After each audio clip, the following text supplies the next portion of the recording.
The Cartographer's Burden. Aldous was the last of the surveyors, a dying guild that believed maps were not just representations of the world, but anchors holding it in place. His workshop was a blizzard of vellum scrolls and compasses, smelling perpetually of burnt sugar and linseed oil. His current task was the grand city of Viridian. For 3 years, Aldous had meticulously charted its sprawling districts. But as he inked the final border of the western quarter, the line, a delicate capillary thin stroke of permanent pigment, resisted. It was subtle, a fractional drag, a tiny shudder through the quill tip. It wasn't the vellum or the ink, it was the world itself pushing back. Aldous knew what this meant. Viridian was expanding faster than the parchment could capture. When a city outgrew its map, its spiritual anchor dissolved. Streets moved, buildings shifted, and history blurred. The city was becoming unmoored. He worked faster, fueled by stale tea, trying to bind the new factory district before it drifted entirely.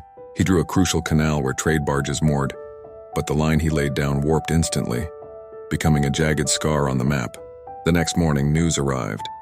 The canal had dried up overnight, its route becoming a sudden, impassable canyon. The city was tearing itself apart along the lines of his failed drawing. Terrified, Aldous rushed out of his workshop. He saw it instantly. The streets were wider, the buildings slightly taller. The park entrance he'd known since childhood was now 2 blocks east. The city was improvising its own geometry. He returned to his workshop, hands shaking, and looked at the half-finished map. He couldn't force the lines. He couldn't dictate the shape of the world.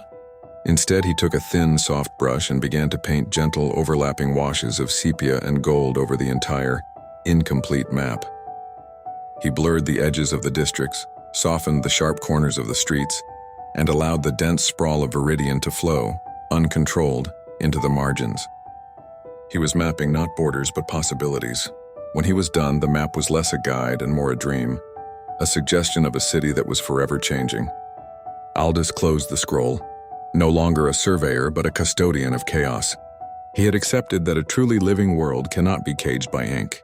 As he stepped outside, the street corner was exactly where it should be, and the air smelled cleaner. The city hadn't stopped moving, but by letting go, he had found its true balance.